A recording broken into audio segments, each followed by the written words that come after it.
Hey everybody, welcome to the 6th edition of Deck Profile Fridays. In this video, I'll be going over actually one of my favorite decks in the Sword and Shield format. And I actually played this deck back in early September, post Evolving Skies release. And I didn't do so great just because of the draws that I had. And um, I happened to go first. Pardon me, go second a couple times. Therefore, my opponent was able to get the first or second turn VMAX, which is actually super crucial in today's metagame.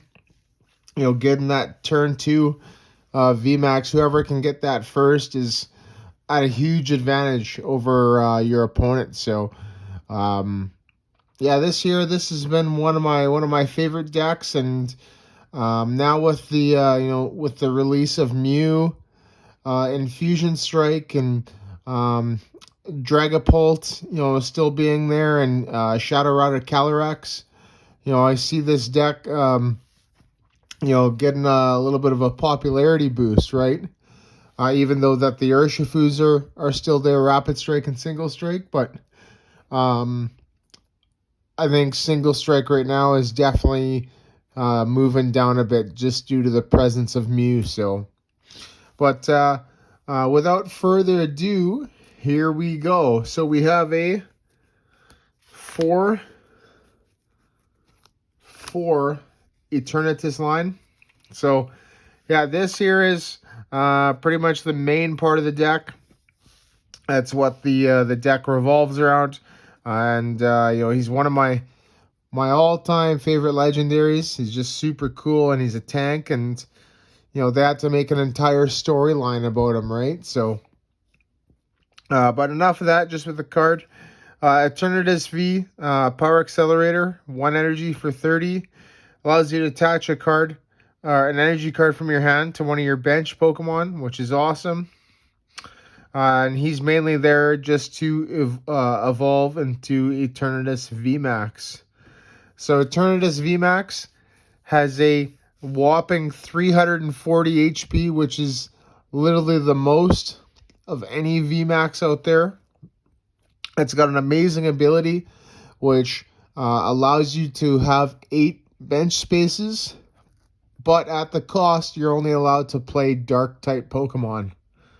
And then its attack there for 2 energies, a dark and a colorless, called Dread End.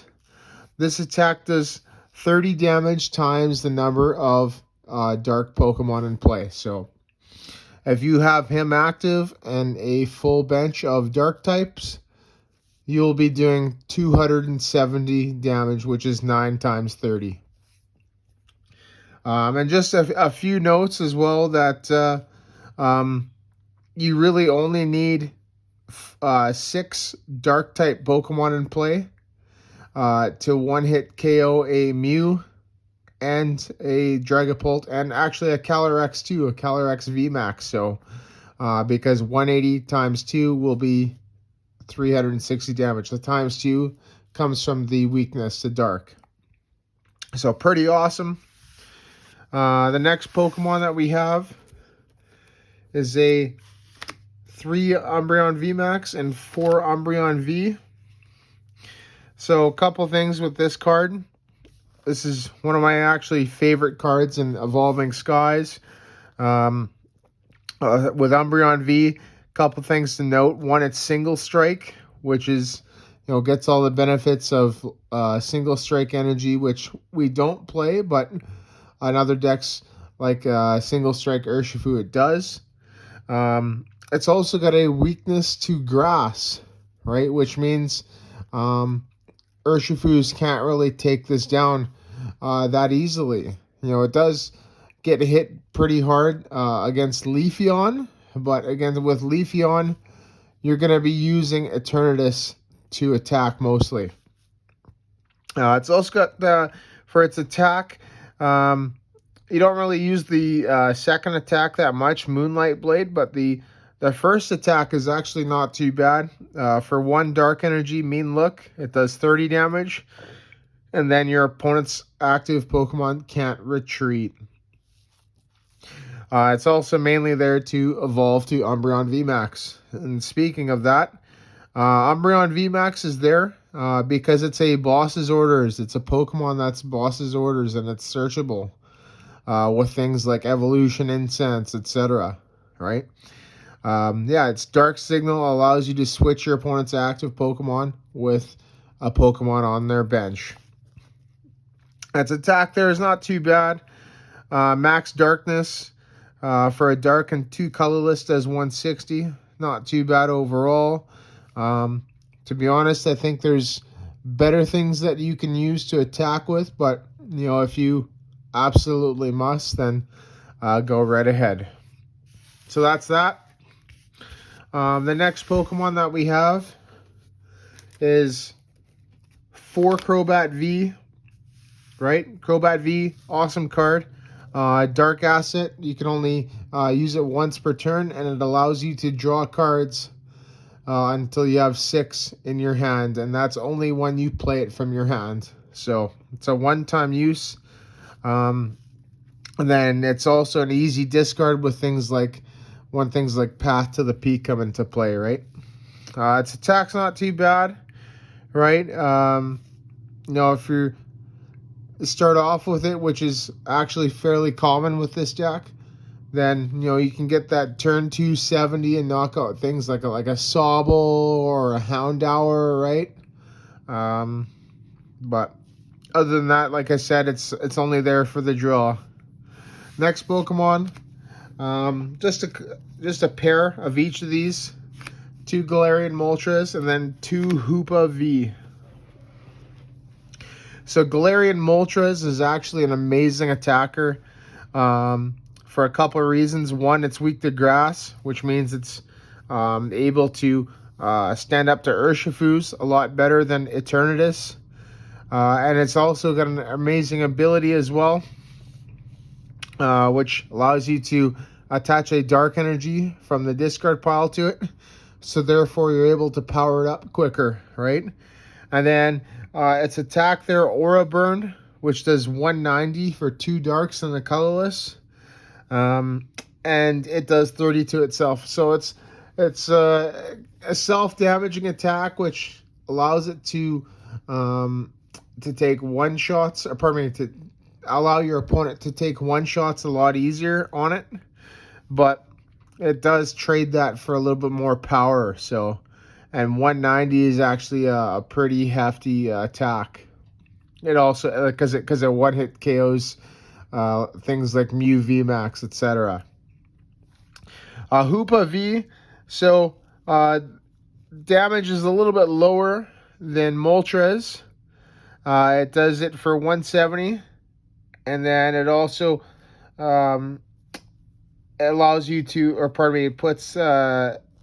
3 damage counters, I believe, onto one of your Pokemon.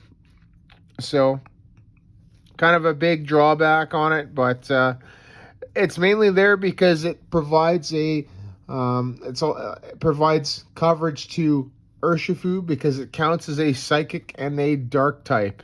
So, you know, together with these 2 cards, you know, Moltres bringing up the energy from the discard.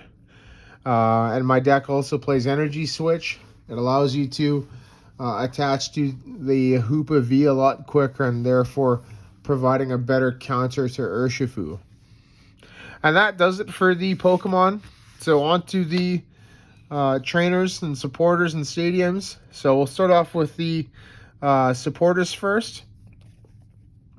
We got 4 Marnie, 4 Professor's Research, a Boss's Orders, and a Raihan. So Professor's Research and Marnie are your standard draw cards.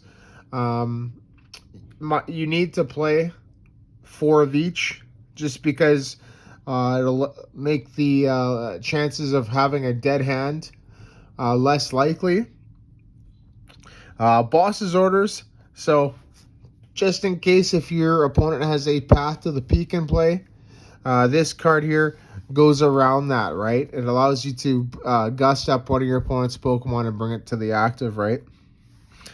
Raihan there is actually it's one of my favorite cards in here. It's also extremely underrated. Um, I would also say that in most games it does not get used, but for the games that it does, it's absolutely game breaking. If your opponent gets a KO on you, you can play it on your following turn, right? And attach an energy from the discard to, like, let's say your main attacker. And then you also search your deck for any one card. So you can search your deck for something like an Umbreon VMAX or let's say like a Pokemon like Hoopa V or Galarian Moltres, right? Or even a basic energy card just to get your second, like your attachment for the turn, right? So super good card. And like I said, it's extremely underrated and it doesn't get used often, but when it does, it pays off really big. So that's it for the supporters. We'll quickly go to the stadiums. So I got 3 Tower of Darkness. With the Tower of Darkness, it's a good counter to Path to the Peak. And it also provides draw, right? You can discard a card that says single strike on it to draw 2 cards. So, including these, that's 3. And then the 4 Umbreon V and then the 3 Umbreon VMAX. That's a total of 10 single strike cards in the deck, which is actually really good. And then the cool thing is that with a Tower in Darkness in play, you can also discard itself, right? If you had another one in your hand, you can discard it due to the Tower of Darkness in play. Its cost, and then you draw the 2 cards, right? So pretty awesome. That's it for the stadiums. And then the trainers. So I do play 4 Crushing Hammer, 4 Quick Ball, 2 Air Balloon, 2 Energy Switch, 2 Evolution Incense, and a Switch. So I do play Crushing Hammer. It's more of a disruption card, which I think is pretty good. It allows me to slow my opponent down, even though if they go first, right, and I go second, they have that chance of hitting that VMAX a lot quicker. But will they actually be able to attack with it is the question, right? So yeah, I play 4. I'm considering Fan of Waves in here.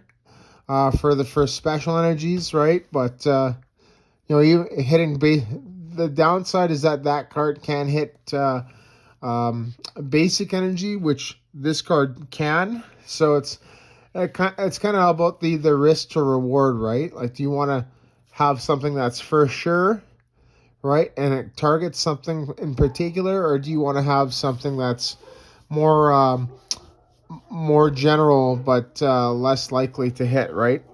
4 Quick Ball, which is standard, right? 2 Air Balloon drops the retreat cost of the Pokemon in the deck by 2, which allows me to pretty much have free retreat on anything. 2 Energy Switch. I'm considering adding a 3rd and a 4th copy, pardon me, just to make Galarian Moltres a lot more useful. And it allows me to attach the Hoopa V quicker in terms of the Urshifu matchup. 2 Evolution Incense. So this card as well, I'm debating on adding another copy or 2, just so I can get some more Pokemon search. And then Switch. I feel like Switch is pretty good, having at least 1. A lot of decks are playing Tool Jammer and Tool Scrapper, so I may end up switching an Air Balloon for a Switch, but I still like Air Balloon a little bit more just because I can get a little bit more use out of it, right, than a Switch, than a one-time thing like Switch, right? Yeah, so that's that's the trainers, and then on to the energy cards. So the energy cards, it's pretty simple. I don't really play a whole lot. I play 7 darks and then 2 hiding energy. So the darks, they're pretty basic. They combo with Eternatus V, Moltres V, and they're also searchable via Raihan when they're in the discard, right? So a lot of advantages to those. And then hiding energy. So hiding energy's probably one of my favorite, if not my complete favorite energy card out of the Sword and Shield series so far. It gives my dark Pokemon no retreat cost, so which is absolutely huge. The plus side on about it is that it's not discardable by things like a tool scrapper or a tool jammer, right? And it allows me to have it treated as like an attack cost, right? Whereas air balloon can't. But the bad thing is that it's also a fan of waves target. So you kind of just gotta weigh that. What's more popular right now? What are most people playing? Are they playing fan of waves, or are they playing tool scrap or tool jammer? Right. So I may consider adding a third in exchange for an air balloon, but I haven't really ran into too many situations like that yet. So yeah, so this is one of my favorite decks to play. I'd say against most matches, it just really determines on what you draw in your opening hands, and more importantly, who goes first and second in every game, right? If you go first, you're able to get a setup a lot quicker, and then you're able to deal that damage a lot faster, right? And then the other thing too is how early your opponent gets a Path to the Peak in play, right?